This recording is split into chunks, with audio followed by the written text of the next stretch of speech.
Welcome to the Gutsy Granny, and today I've got another real treat for you. I'm so excited with the people I meet on my path that just like blow my mind out with the extremely unusual, courageous, adventurous things that they are doing in their lives. So today I've managed to make friends with this unbelievably beautiful woman, Liana Rader, who has a fabulously complex geographical history. How someone starts in South Africa, goes to Italy, ends up in Thailand, and is now in Bali, with a detour via Australia and probably a lot of other places in the world. But Liana's history has always been around healing. And that's also sort of morphed into the beauty industry. So I'd like Liana to share with us how the different layers of her personal experiences in life and running businesses have then led her to the piece de resistance, which is what we're going to share with you at the end. So Liana, how did this all happen? Oh, wow. Well, thank you for the introduction, first of all. I'm so happy to be here. It's actually been an interesting life. It's all flowed one into the other. I think if I would have planned it, it would have never worked out like this. And I feel at this time, I've just come to close a circle in life. Whereas a little child, my dream was to become a doctor.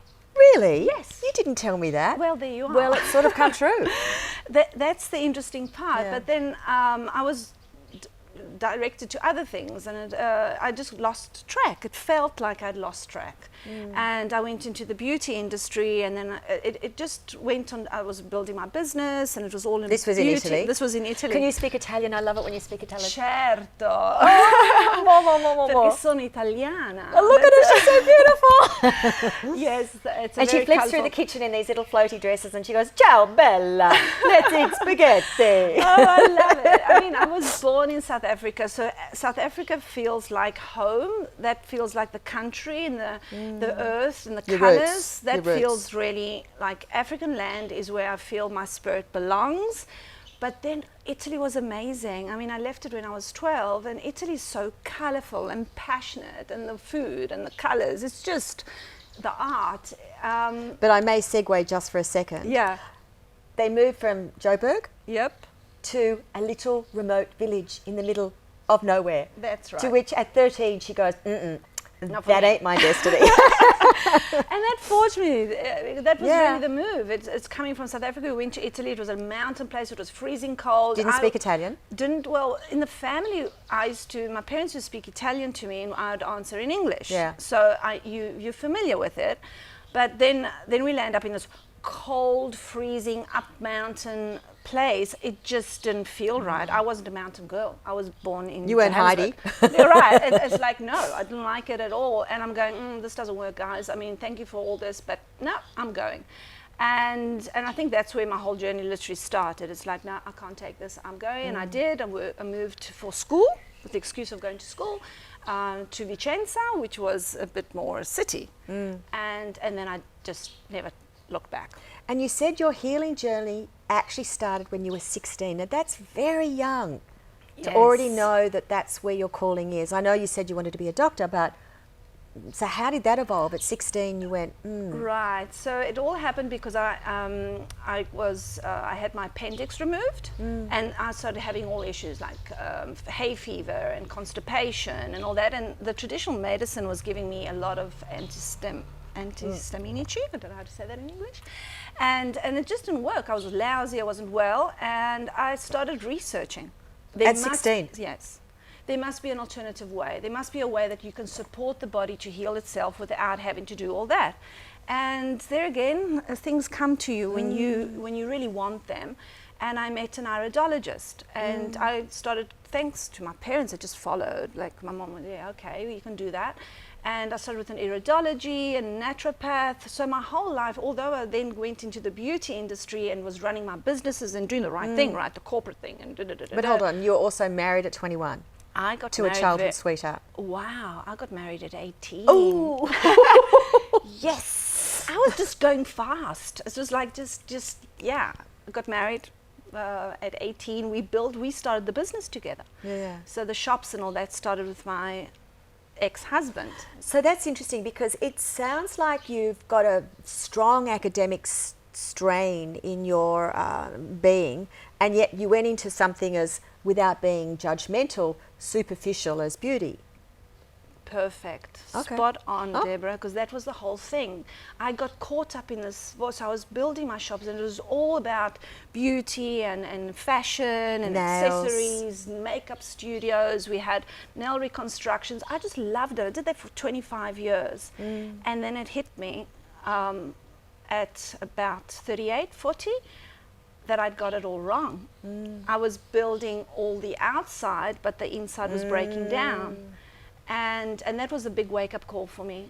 And as I've shared with you maybe already, one of the wake-up calls happened here in Bali, and that I was in Ubud, and something just clicked. It's like, I can't keep on building from the outside, and the inside needs to be nourished. So Was it a I've got word? it all wrong. Was it a thought? Was it a person? What was that poignant moment that made you go, Oh gosh, I'm getting shivers, because Yeah, it was I such see a too. beautiful moment. I was at a temple in Ubud, Yeah. and I was just observing the rituals of the blessings and the ceremonies that they do. And this lady was so beautiful. Yeah. And with the grace that she had and the offerings, and then obviously I Zoom it professionally. I go in, I go Zoom, look at the makeup, look at the dress, look at the accessories, and I'm going, oh my gosh, she's just so simple. Was she Balinese, or was She was Balinese, Okay. and she was just simple, no makeup. It was just the way they dress, normally wrapped in her sarong, and it just hit me. I said, look at the shine in her eye.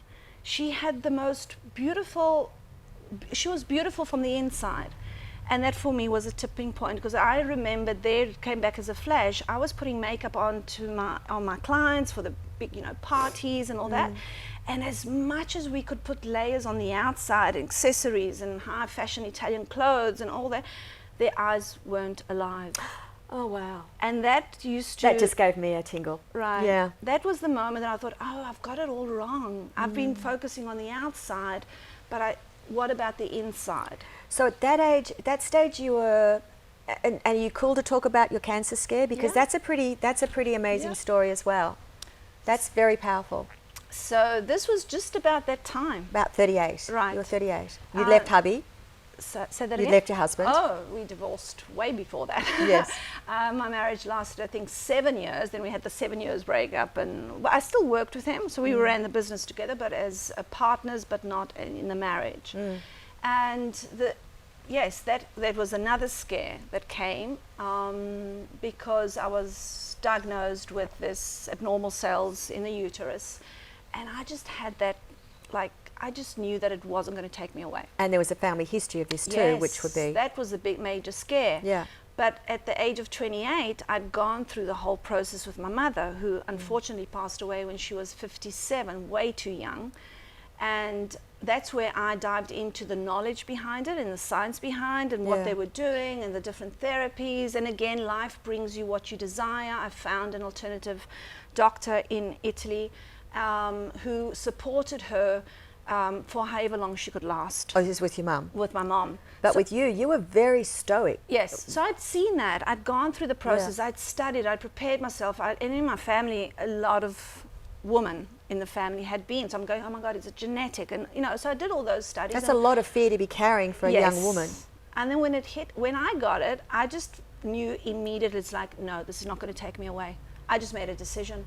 It's like, no, I know the power of the mind. I know that when you got those words that I am ill and you own the illness, well, then you make it yours. And I thought, no, I'm not going to make it mine. And I'm going to find another way. And I just made the decision. I walked out of the hospital and I thought, no, I'm going to find something out. I'm going to learn how to live. That was my thing. If I've got 2 weeks, 5 months, whatever it is, I'm going to make it the time of my life and I'm going to learn how to live. And that's where I'm saying that where I am now, also with what I do professionally, is just that. The first 50 years were to teach me through the struggle and the drama and the different things, to prepare me to come to a point where I go, okay, the next 50 are really going to be fun.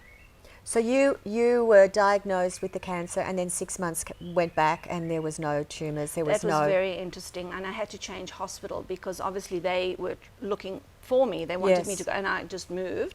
And I was, again, this is intuition. This is opening yourself to the universe and asking. And all I asked was, okay, I need to do something. And I went in and I said, what do you need to do, Liana? What is you really want? It was hell. I couldn't share this with anyone because everyone was going to push me into. You.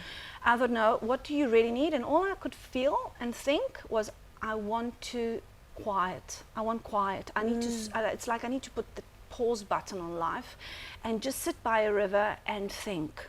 This is at 38. Yeah. And you did this, did you? And I started researching on Google for, I wanted to go to India. I thought, okay, I'm going to go to India and I'm going to sit there and I want to master, I've got to figure out the stuff that I didn't know anything about. I had never done yoga.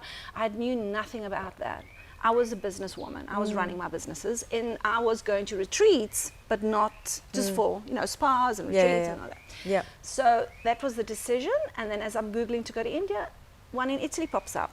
Oh. I go, whoa, that's easy. I was exhausted emotionally with that news. So I thought, well, that's cool. I can drive there, get myself there and feel it. And that's what I did. So I went to this ashram with an Indian master, Ayurvedic, wonderful person. And that's where my whole healing journey started. And interesting enough, it was just about connecting back with earth, with Mother Nature. And it was about gardening, and it was about learning, he would just ask in the morning, go, okay, Liana, you go to the fruit and the vegetable garden and clear out the weeds and bring back something. I mean, I'm a city girl. I got no idea. I go to the supermarket and I buy it, and it's already cleaned and washed and there. I'm going, and I'm going, Master, can you tell me? And he would just smile because that's me, perfectionist. You got to teach me how to do it. And I'd go to the vegetable garden and they all look like weeds to me. Yeah. So I'm going, which am I taking? So maybe let me taste it. Is this, that I have to put it back in? It was fun. So that was a lovely experience, and it was a hard time too. So it's not. Is that where then you started to go into? You did the hypnotherapy. You did the.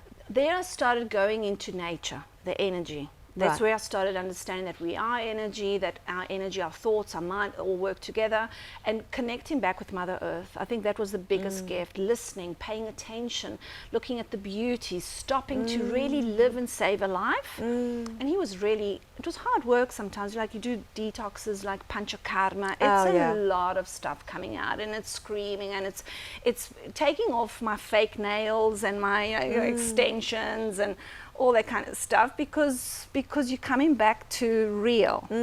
And so that started, and then again I never looked back. So then at a certain point I felt, I can't do this business anymore, I need to move away. And everyone's going, you can't leave that, you've built it, it's your baby, it's like 25 years of your life, where are you going, you're old, it's like 50, where are you going to start over again? I go, look, this isn't life. I'm just going to follow it. But by that stage you'd already got under your belt, you'd done hypnotherapy? No. Oh, so you only did that like in your 50s, recently? Yes, well, recently. It's all started when it started at the ashram when I must have been like 39, 40. And then it's all gone so quickly after that because I dived into it. So life then brought me I was on my way to Bali, and I stopped in Phuket. And life is interesting. I didn't want to go there. Like, no, Phuket, no, I don't like it. I want to go to Bali. And then I landed there, and I never left for 7 years. And that's where I did all my certifications. I had time. So which certificates did you do? Oh, I did. There's so many to it.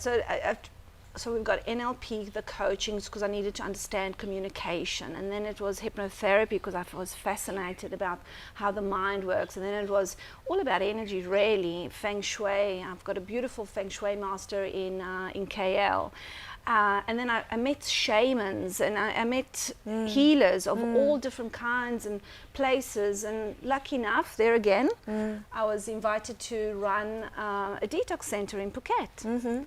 Out of nowhere, like literally walking on the beach, and I meet someone, it connects me, and they go, well, we're looking for that. So this is how it works, right? You have very, very powerful manifestations, or just, that's just it. Once you understand it, that you go into that flow, that's when everything just, it opens up. So speak about that a bit more, about please. The intuition and feeling, it's trusting. Trusting whom? Yourself, the Okay. inner knowing. But do you have the question? Do you know what you want to ask the universe, or you just go, Sometimes it's straight yes/no answers, like literally yes and no, and then it's the feeling, it's a vibration in your gut.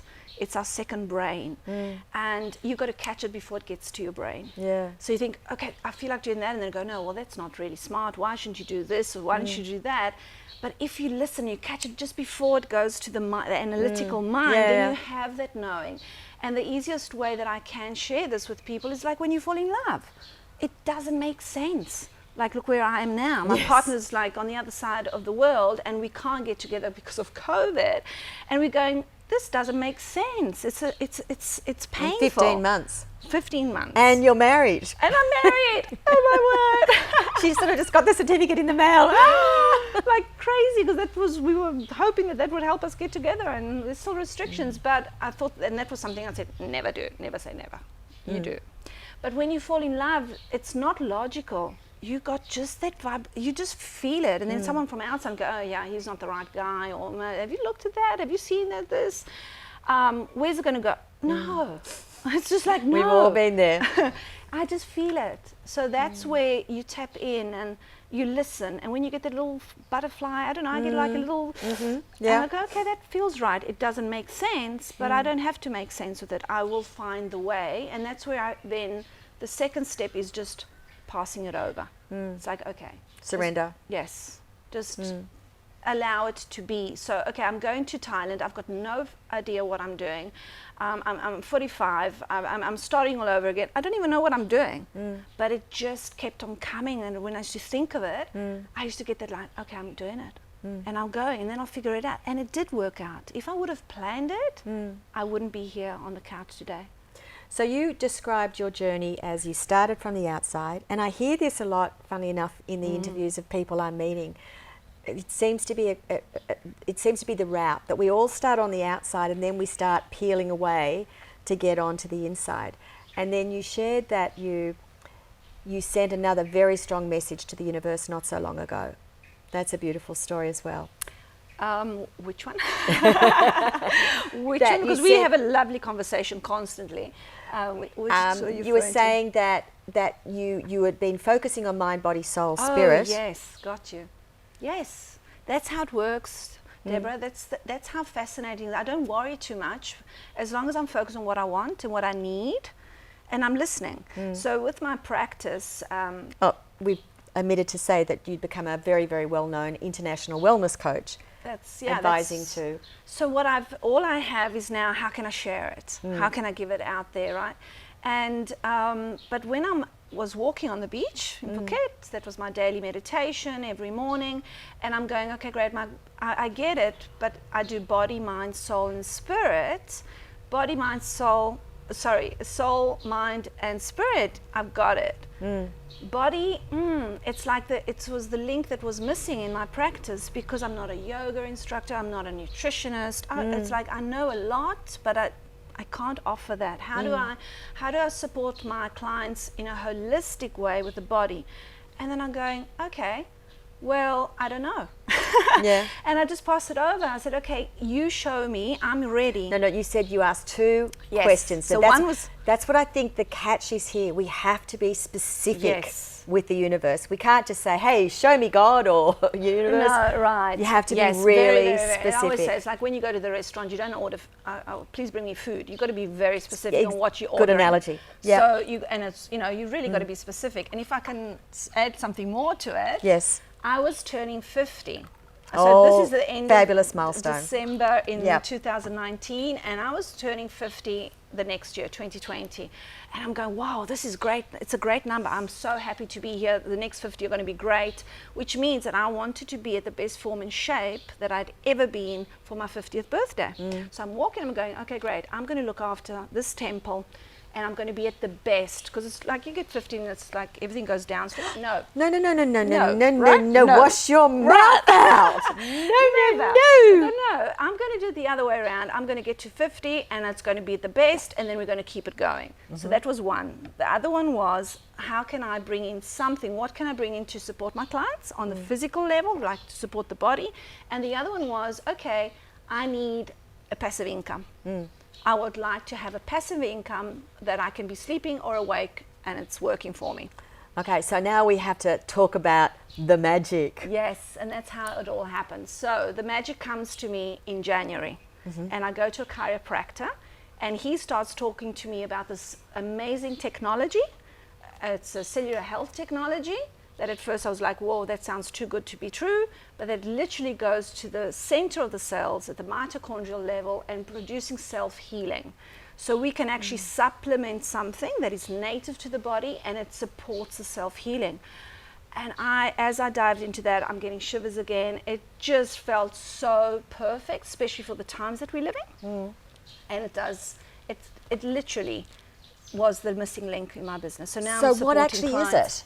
So literally it's redox signaling molecules. So it's a redox technology. And we can go in that deeper maybe some other time, and so because it's a whole nother part of it, but it's literally what the body creates at the center of every cell, and we lose it over time, and this is a supplement that supports it. And you take it orally? Yeah. And you can use it outwards or internally, and this has just been something that's been life-changing for me. And then obviously what you do, you have to share it. And you shared a little secret that for 28 days you've been putting it on a double chin. Oh, that was the first thing, because everything, you try it on yourself, and I had 50. I'm going, okay, we're going to look great right now. And I had this like floppy, and I'm going, we have to do something here. And then it's just helped. It's a reverse aging technology, which is fascinating, and it's native. So I'm going, whoa, I've found the magic.